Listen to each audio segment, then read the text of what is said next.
Hello friends, welcome to GD academy with happy republic day. तो आज Republic day के शुभ अवसर पर और जो हम लोग रिपब्लिक डे मना रहे हैं 76 रिपब्लिक डे मना रहे हैं। 76 सेंचुरी रिपब्लिक डे मना इस बार आज मना चुके हैं। और इस आज पर्व के पावन अवसर पर मैं आज आपके लिए जो कल हमारा ईवीएस का मतलब समझिए कि बहुत ही एक अच्छा मोमेंट है। रिपब्लिक डे के बाद तुरंत हम लोग ईवीएस का पेपर देने जा रहे हैं। The relationship between from EVS environment science, जो वो भी क्या एक ईवीएस का ही पार्ट है जो हमारे इन्वायरमेंट साइंस को इन्वॉल्व करता है।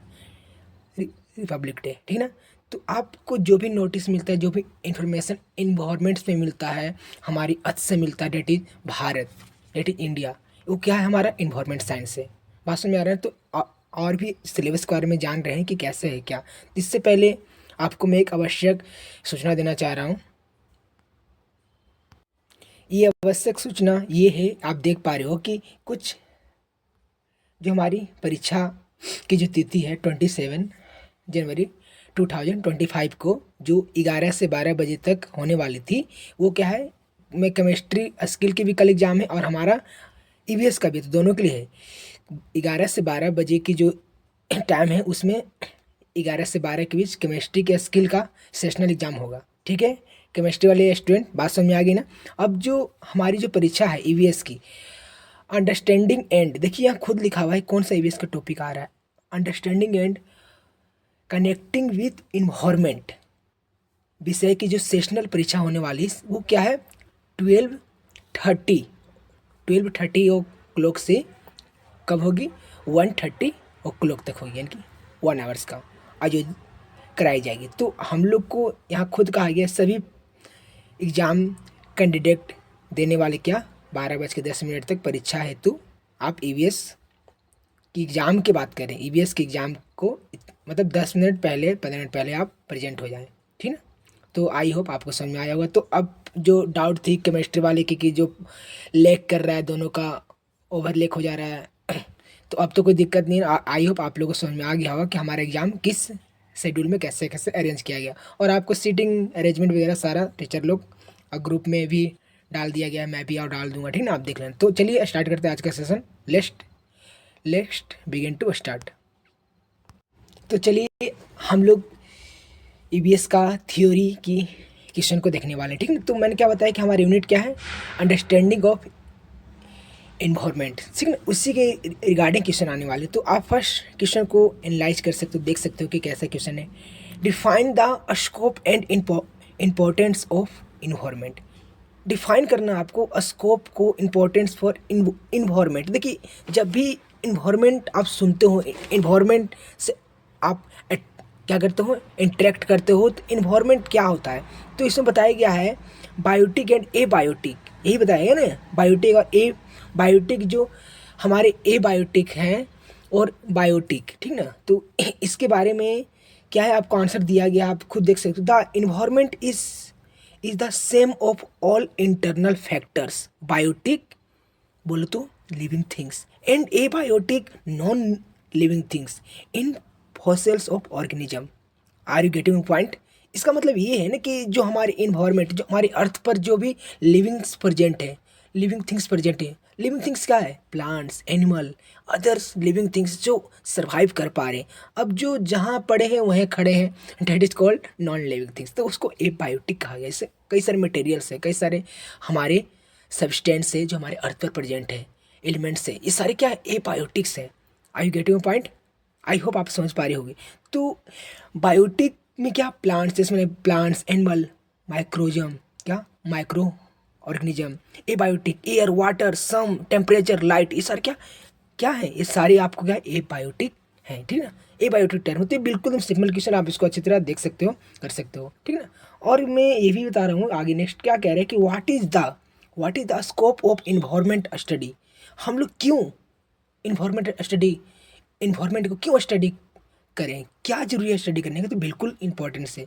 कन्वर्सेशन ऑफ नेचर, क्या है, रिसोर्सेज। आप नेचर के रिसोर्स को समझ पाओगे और नेचर से जितना आप इंटरेक्ट कर पाओगे, जितना आप जुड़े रहोगे ना, आपके रिसोर्सेज को, आपकी हर ज़रूरत को नेचर क्या करता है, बिल्कुल आपको देता है, फुलफिल करता है, ठीक ना। Pollution control and environment management, pollution को कंट्रोल कर रहा है इन्वायरमेंट मैनेजमेंट, ठीक ना, बात समझ में आ रहा है। और understanding ecological process and biodiversity conversation, तो हमारी जो बायोडाइवर्सिटी, हमारी जो लैंड पर जितने भी बायोडाइवर्सिटी, जितने भी लिविंग्स हैं, ये सारे क्या हैं, उनकी प्रोसेस को, उनकी अंडरस्टैंडिंग को, उनकी इकोलॉजिक को समझ पाते हैं, इकोलॉजिकल मेथड से समझ पाते हैं उनको, ठीक ना। आई होप आपको समझ में आ रहा होगा। और है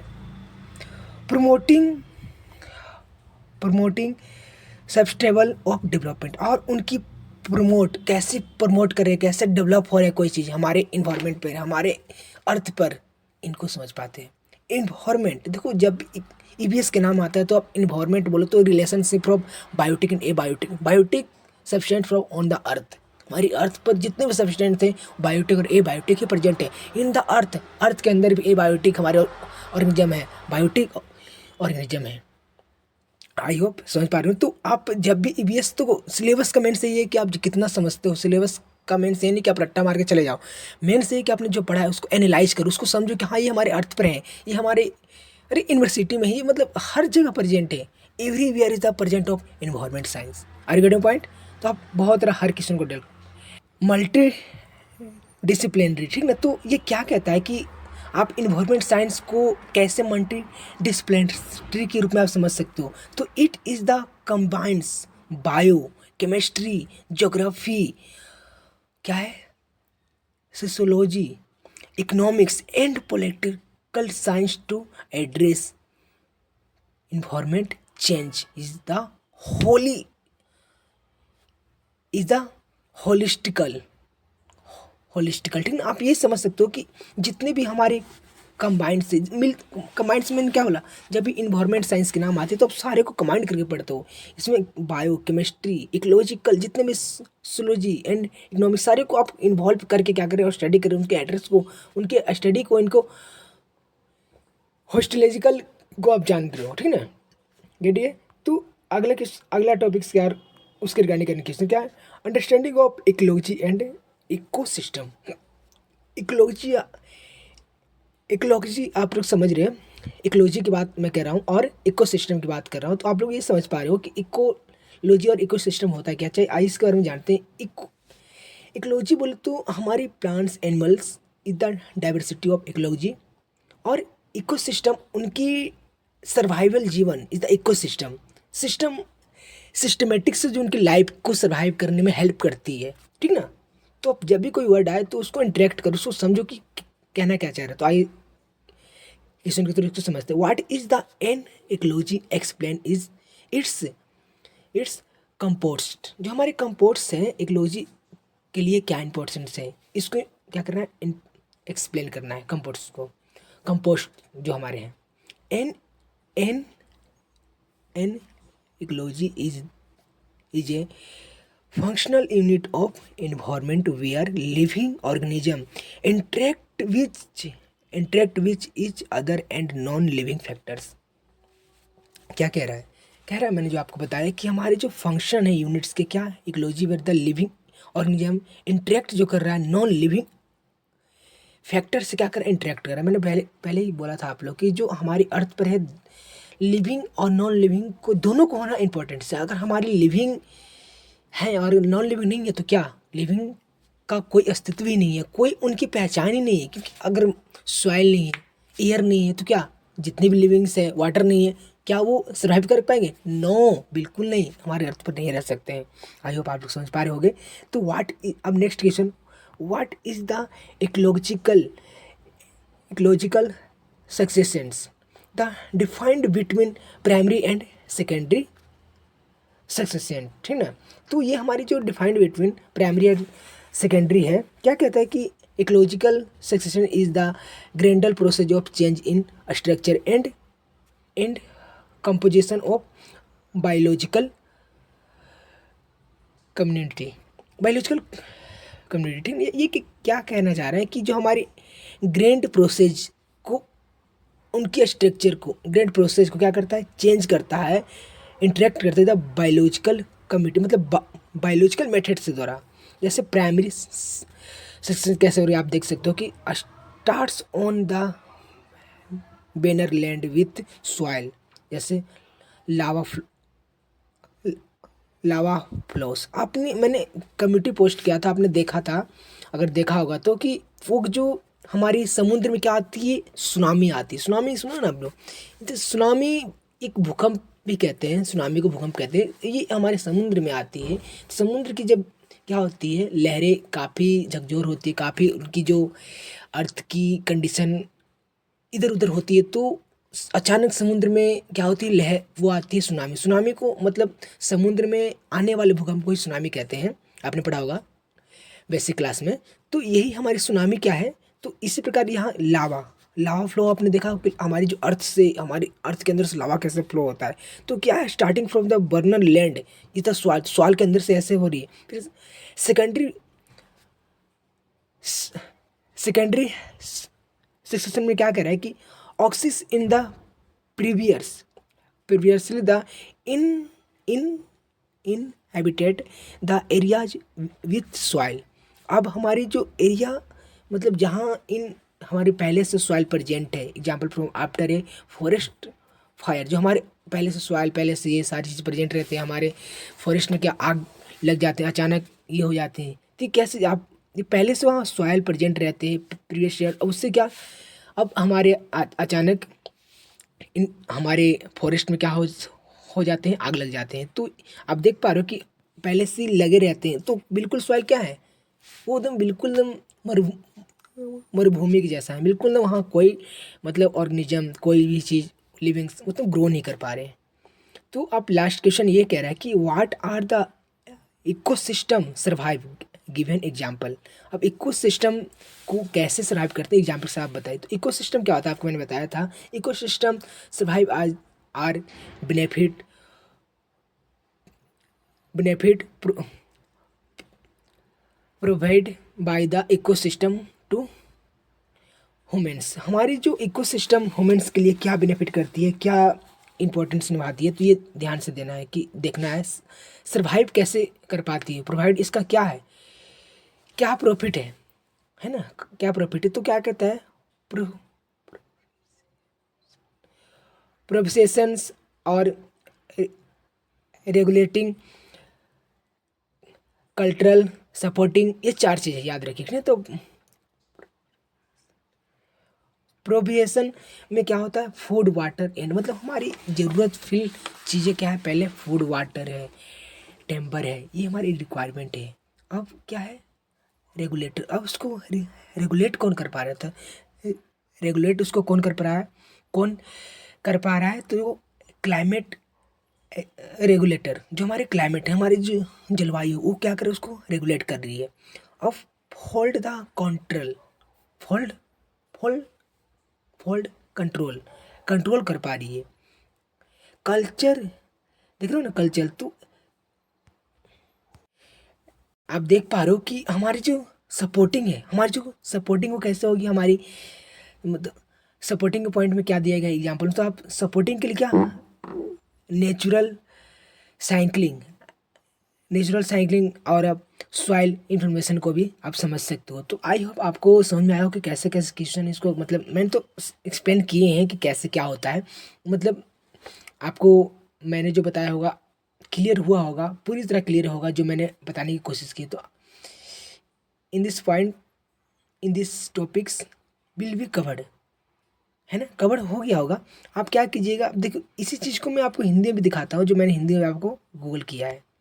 तो देख सकते हैं, जो अभी मैंने आपको बताया, इसी चीज़ को मैंने क्या किया, ट्रांसलेट कर दिया। तो पर्यावरण की समझ, हमारे सबसे पहले हम इन्वायरमेंट साइंस कर रहे हैं, तो इन्वायरमेंट की तो समझ होनी चाहिए ना।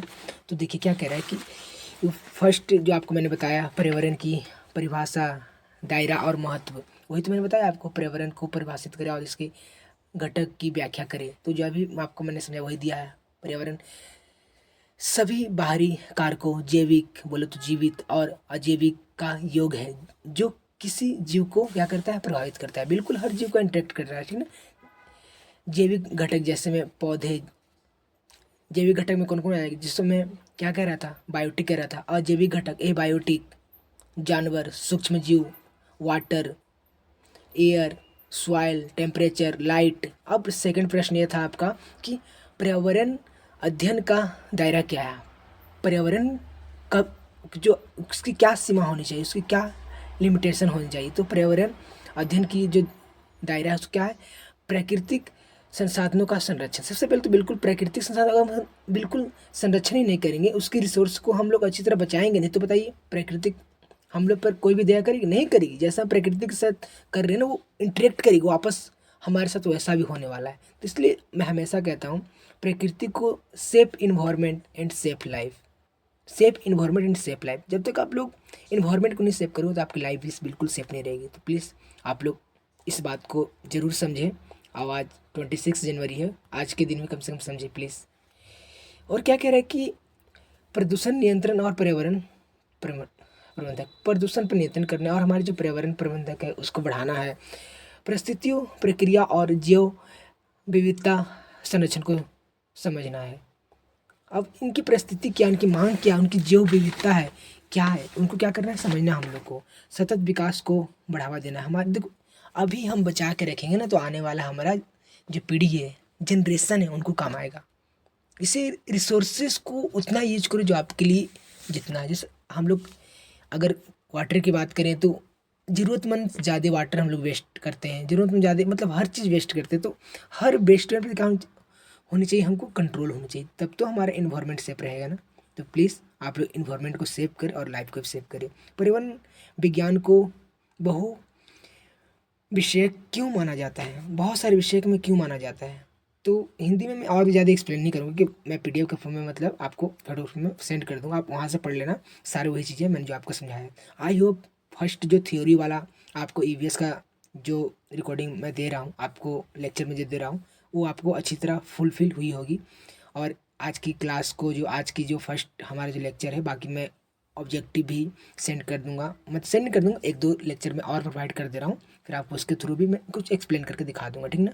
तो in this point, in this environment science completely आपको डन हुआ होगा। और भी बहुत सारे हैं, मैं आपको भेज दूंगा। आप देखो, अब टाइम नहीं है कि आपको मैं फुल में पढ़ाऊँ, आप मैं जो भेज रहा हूँ, मैं जो सेंड कर रहा हूँ उसको आप रिवीजन करो और बहुत अच्छा करके आओगे कल के एग्जाम में। और जितना मैंने भेज, देखो मेरा यही है, मैं जितने भी एग्जाम हुए सभी क्लासेज की मैंने ऐसे रिकॉर्डिंग वीडियो, और सभी क्लास को मैंने क्लासेज भी लिए क्लास में, उनको यही चीज़ बोला कि कम पढ़ो मगर अच्छा पढ़ो। और कम भी पढ़ोगे और उससे क्वेश्चन अगर आगे अगर आएंगे ही, आपकी सिलेबस से आएंगे, बाहर से कभी नहीं आएंगे, मैं पक्का कह रहा हूँ, तो आप अच्छा कर जाओगे। ज़्यादा पढ़ने के चक्कर में रहोगे ना तो आप कम को भी भूल जाओगे। इसलिए प्लीज़ जितना आपसे हो पा रहा है, और इन्वायरमेंट मतलब इन्वायरमेंट साइंस तो काफ़ी ईजी, आप अगर अच्छी तरह बायो को पढ़े हो या चीज़ों को समझते हो, एनालाइज करते हो, एसएसटी ये सब पढ़े हो, ज्योग्राफी पढ़े हो, तो अच्छी तरह आप कर पाओगे, ठीक ना।